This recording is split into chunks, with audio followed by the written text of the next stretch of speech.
ലോകം ദർശിച്ചതിലെ ഏറ്റവും കലാവിരുതും സർഗഭാവനയും നിറഞ്ഞ ചക്രവർത്തി അത് ഷാജഹാനായിരുന്നു. അനശ്വര പ്രണയത്തിന്റെ വെണ്ണക്കൽ അത്ഭുതമായ താജ്മഹൽ ഒന്നുമതി കലയെ ജീവിത സബരിയയാക്കിയ ഈ ചക്രവർത്തിയെ വിശേഷിപ്പിക്കാം. 1628 മുതൽ 1658 വരെയായിരുന്നു ഭരണകാലം. ലോകത്തിന്റെ ചക്രവർത്തി എന്നർത്ഥം വരുന്ന പേർഷ്യൻ പദത്തിൽ നിന്നുമാണ് ഷാജഹാൻ എന്ന പേരുത്ഭവിച്ചത്. ചെറുപ്പം മുതൽക്കേ അക്ബറിന്റെ ആരാധകനായി വളർന്നു. മുഗൾ സാമ്രാജ്യത്തിന്റെയും ഇന്ത്യയുടെയും തന്നെ സുവർണ കാലഘട്ടമായാണ് ഷാജഹാന്റെ കാലം എഴുതപ്പെട്ടത്.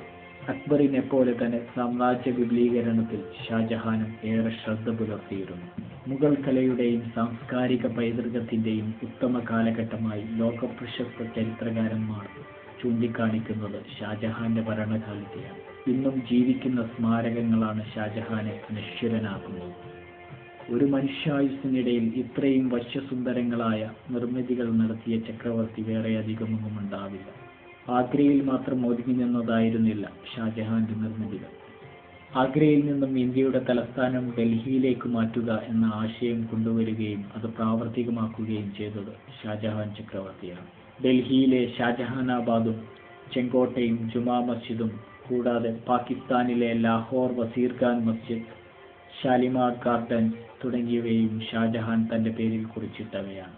ആഗ്രയിലെ കോട്ടയുടെ നിർമ്മിതി ഇന്നത്തെ രൂപത്തിൽ പൂർത്തിയാക്കിയതും ഷാജഹാൻ തന്നെ.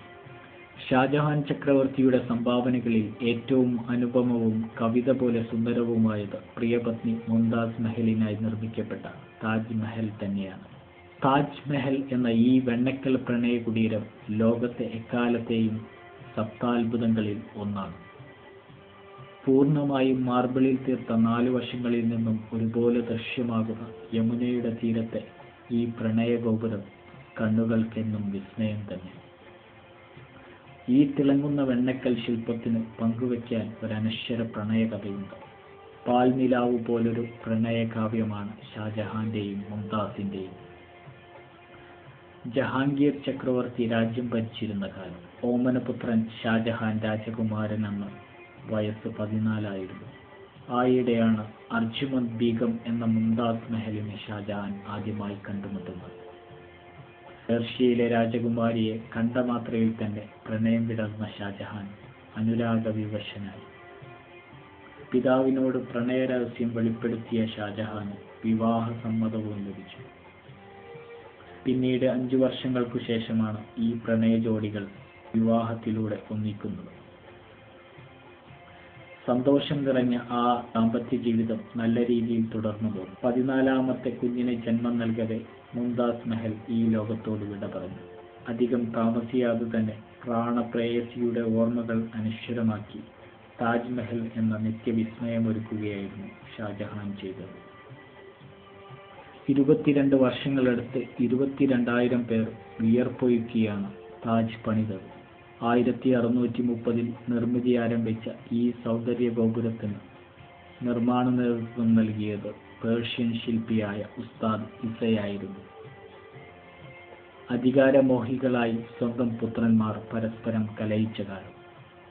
സ്വന്തം പുത്രനായ ഔറംഗസീബിനാൽ ആഗ്ര കോട്ടയിൽ തടവിലാക്കപ്പെട്ട ഷാജഹാൻ ഈയൊരു പ്രണയഗോപുരം കൺകുളിർക്കെ കണ്ടായിരുന്നു ഇട പറഞ്ഞത്.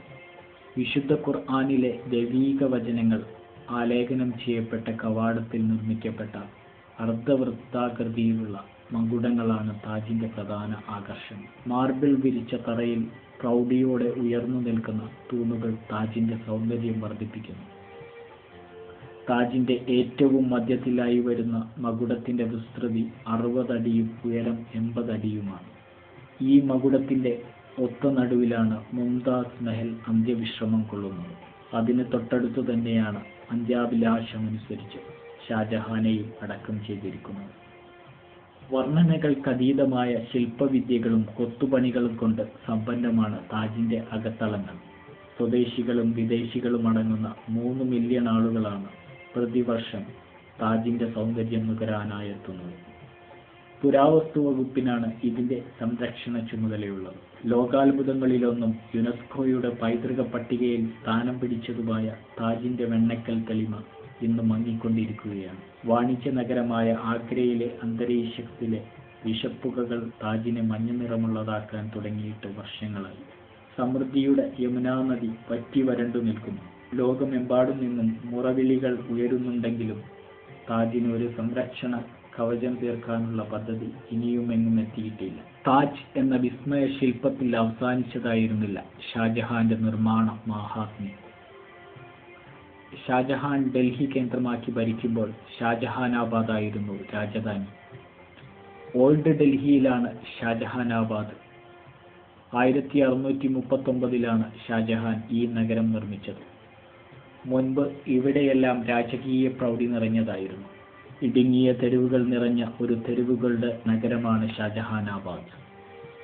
ഇന്ത്യയുടെ സൈനിക ശക്തിയുടെ പ്രതീകമായി ഇന്നുമുള്ള ചെങ്കോട്ടയും പ്രശസ്തമായ ജുമാ മസ്ജിദും ഇവിടെയാണ്.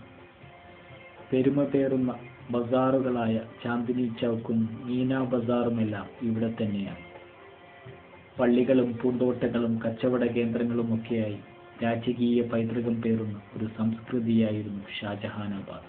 ഇന്ന് ലോകത്തിലെ തന്നെ ഏറ്റവും തിരക്കു പിടിച്ച തെരുവുകളിലൊന്നാണ് ജുമാ മസ്ജിദിന് ചുറ്റുമുള്ള ഈ തെരുവുകൾ. ഷാജഹാനാബാദിന്റെ കവാടം ജുമാ മസ്ജിദ് തന്നെയാണ്.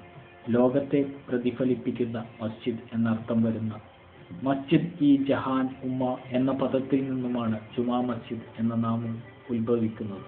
ഗ്രാൻഡ് മോസ്ക് എന്നും ഇതറിയപ്പെടുന്നു. ഷാജഹാൻ പണിതുയർത്തിയ ഈ പള്ളിയാണ് ഇന്ത്യയിലെ തന്നെ ഏറ്റവും വലിയ പള്ളി. പള്ളിക്ക് 3 പ്രധാന കവാടങ്ങളാണുള്ളത്. 1650 നിർമ്മാണം ആരംഭിച്ചു. 5000-ഓളം തൊഴിലാളികൾ 10 ലക്ഷം രൂപ ചെലവഴിച്ച് നിർമ്മിതി.